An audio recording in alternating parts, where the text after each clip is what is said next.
then to follow up with that is, am, if I'm only going to be there, less than 5 years, am I better off?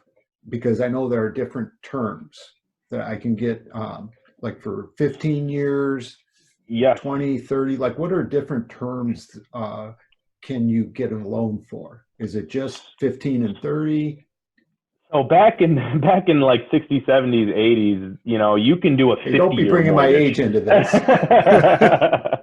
uh, but right now, to be a conforming loan, 8 to 30 years is usually the standard, and the 8-year programs are pretty rare because that would mean you need an incredible amount of income to be able to document to be qualified for an 8-year mortgage. 8 years is 96 months, so if you have a $300,000 home, I mean, that's you're squeezing 30 years worth of payments into 8 years. Wow. And that can be extremely difficult. But 15 to 30 years, I would say, are 99% of the loans that we see. And you're bringing up great points here, Bill, because a lot of people are so fixated with the fact that I don't want a 30-year mortgage because I don't Right. want to take 30 years to pay off this mortgage. And that's completely completely a falsehood.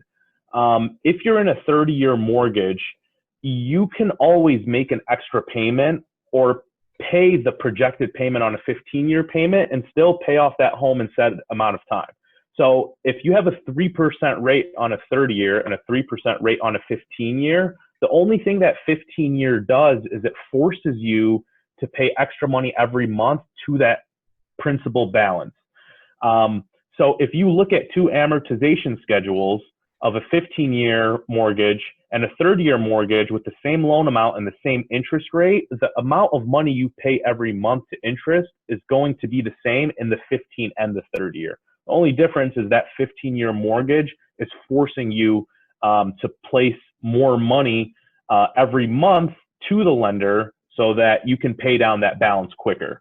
But I always tell people, you never know what's going to happen with your employment. You never know what's going to happen with your health. So why handcuff yourself to a higher payment on a 15-year? Right. Take the 30-year and make the 15-year payments on it if you're that comfortable paying it off in 15 years. If something comes up and you can use that extra income to pay, medical bills, or, if you're furloughed and you're looking for a job, it's nice to be able to fall back on the lower payment of a 30-year.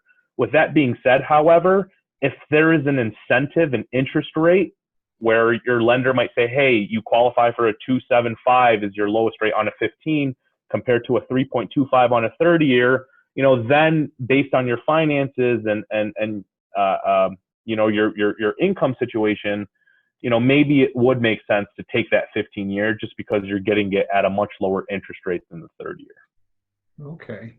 Yep, Well, yep. that was very well explained and kind of it makes sense.